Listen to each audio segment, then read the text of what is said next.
abazungu baali bajjawo apartheid oba enfuga y'ekikabbulu bo baakimanya nti ono muwa obuyinza gw'osigaze ssente baba bakuwadde kye bayita byoya byanswa abantegeerako obulungi kyusa amaaso ogazze wano osobola okugenda eri minisita n'omugamba mpaayo $2,000,000 ekisoboka wandi ekisoboka genda ewa director wa CMI omugamba njagala akawumbi ajja kugamba komawo enkya naye ng'ani asaluutingani director wa CMI asaluutingani minister naye ani alina ssente oli director wa CMI omuddugavu baamuwa ekitiibwa ne basigaza obuyinza kati omuddugavu owe South Africa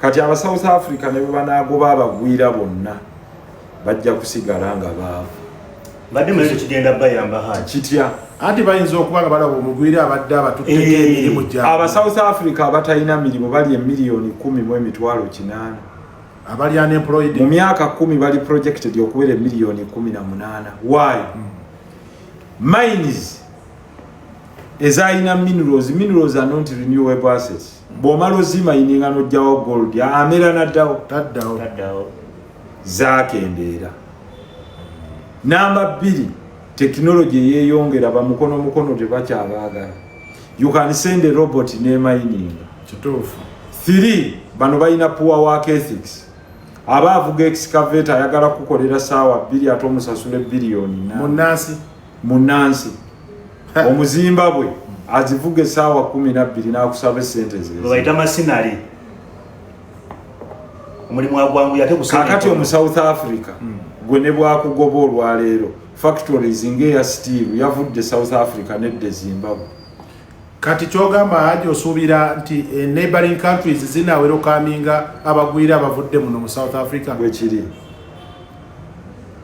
gwe kiri zijja kuwerokaminga businesses ezo why cheap cost of labor eyamugwira yes so a factory is better off going to produce from Zimbabwe kubanga omukozi mu Zimbabwe omusasula $2,000 olunaku we South Africa ayagala 10 kifaananako ng'aba Eastern Bloc bano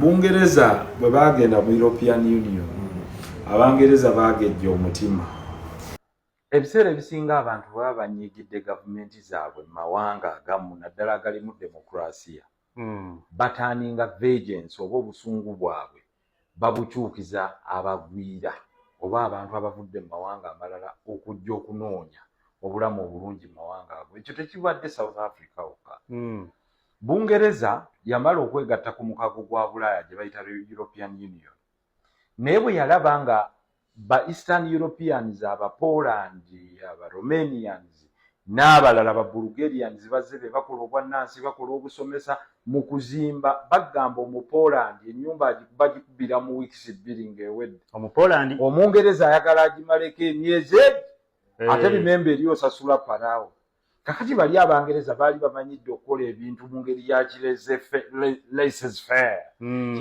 akubeera awo nga tebafaayo Abapoland ne babayingirawo abacuba mu construction bo bakola mangu asula ku site ali ekikomando Omungereza omuzimbi ate ayagala agende mu restaurant asooka alye kakati ekyo ne kidde baleetera omutima omubi eri bano Abangereza kye babagamba tuve mu Brexit abagwira must go foreigners must go bali tebaali babi ne bafuluma ne bagenda naye nga tebategedde nti obuzibu bwali nti industrialization emirimu gyali gikendedde olw'okuba waliwo industrial revolution ate nga nabo tebalina na skills they are not skilled their children to cope up with the expedience kwe yali eri kakati omuntu anoonya okuyiriba n'omwana w'omuloodi enkola zaabwe ziba banjawulo kakati munnaye teruba bwe rutyo nga Bungereza efuluma eva mu European Union era ekizibu nga kyeyongera ng'egamba ate kati tulina emirimu mingi neffe tetusobola gikola teri akola bwa kiriina nga bayita ba Pakistani bayindi baddugavu Nigeria wagwa mukolo obwannansi kakati era ekyemirimu giri gye baagala Omungereza ayagala gwa ttaayi ayingirewo akole essaawa 3 bw'aba pulamba ajja asibe kannatti okumala eddakiika 2 ate akugambe nkikoledde essaawa 4 osasule pawundi 120 buli ssaawa. Kakati ate ye ono omuddugavu pulamba oba mu Eastern Europe akisibira eddakiika 3 nagamba olwana tuveewo. Kakati abantu ng'emirimu batandise ogiwa bali. Therefore, the issue is not that there are no jobs. The issue is bano baagala okubeera nga bali paid highly. Bali mu eri nostalgic era bwe baayina obugagga naye ne bugenda. Bungereza yayina obugagga nga nfuzi y'amatwale were its colonies, meaning they would get free raw materials from us, coffee, cotton and others to facilitate their textile industries, copper, cobalt, ne bakola batteries, ne bakola electronics. Now there is no free things. They used to get free iron ore. Now it is impossible. All countries are industrializing. Other countries are industrializing, meaning UK can no longer have industrial jobs. They are turning up to become a service center for banking and sports, etc. And maybe legal arbitration. Kakati kitegeeza the job market has narrowed. Ate nga tebasobola kusasula muntu oli nga kiri ekyaliwo.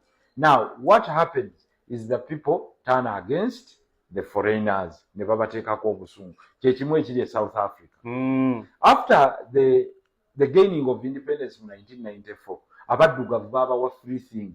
They would just go to the banks and get money. There was the black man's empowerment money, grants, etc. Ne bazirya ne ziggwawo. They did not go to school. So they did not acquire skills. Remember, in a capitalistic world, everyone wants to minimize costs and maximize output. They want a worker that can go 12 hours. South Africa wants to work for 6 hours and miss 4 days without coming. Ate akugambe ntraininga mpa bino, pay my tax, pay my social security, ate mpa ne sente zonna. So they had no work ethics. Now they turn their anger against the 2 million immigrants that are there. And the 2 million, I'm talking about the registered and the purported unregistered. However, the biggest problem in South Africa is unemployment because production has stopped. The rest of Southern Africa was being their market. Now they are all producing their factories in Zimbabwe, in Zambia, in Namibia, in Mozambique, meaning there is less jobs. They are competing for less jobs. At the end of the day, even if you expelled the 2 million people, including documented immigrants and those that are not documented, South Africa would have an unemployment gap of 8.8 million people, and that will create anarchy. So South Africans must understand the issues with their government, not with the people, and until they realize this, before you know, they will turn against the blacks, then it will be their fellow South Africans, then the whites, and before you know, the country will be gone into civil war. African teams do not have a major problem. We had endemic problems with structural organizations, with our federations, infrastructure, technique before. But now when you look at the landscape of football, I think Africa is soon closing down the gap. Now, we have to give credit to the African teams that out of the 10 this time, at least 9 made it to out of the group stages. Now, that is a plus.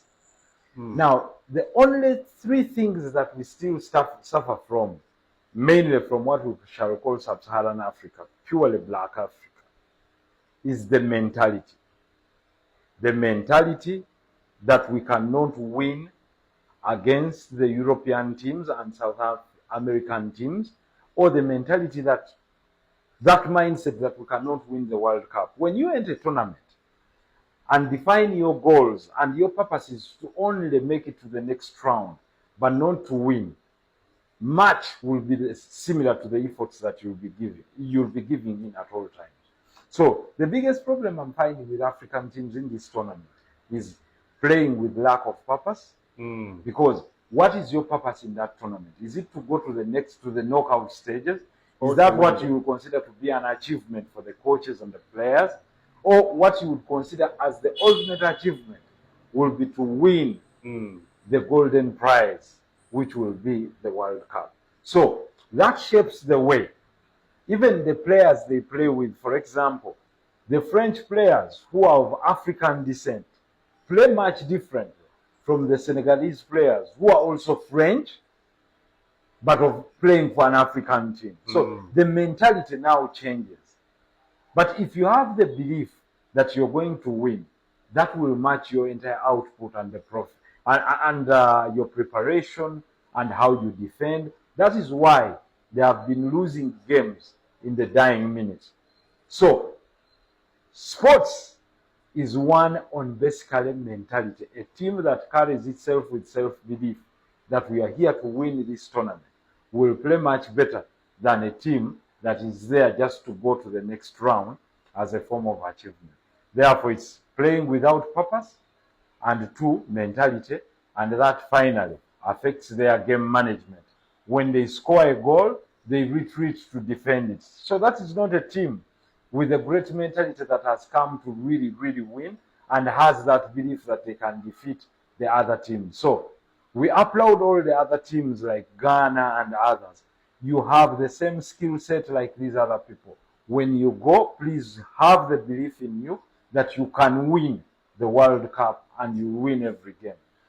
Therefore, we remain with only Morocco because Morocco has gone up to the semi-finals. Now, it has the feeling that, yes, we can do it. That is why it's playing good possession of football, defending very well, doing well on attack, and they have that confidence that the bare minimum now for every Moroccan coach is a semi-final. Honorable, briefly talk about the match between Congo and England yesterday. Almost Congo was winning. Congo played very well. Yes. However, the same mentality. Because Congo's best achievements had come in years before. Now it was a wonder for them to go back to the World Cup. They were so much excited after qualifying for out of the group stage, and credit to them. But they did not have that mentality that they would go on to win. That's why they even squandered chances. I mean, after scoring, they became complacent. They had chances to go and kill the game, and they would come back and play the ball back. If they would understand that football is go, play, and shoot on goal. Make the keeper work. Make the defense work. You can't go round the box and not even get in a cross.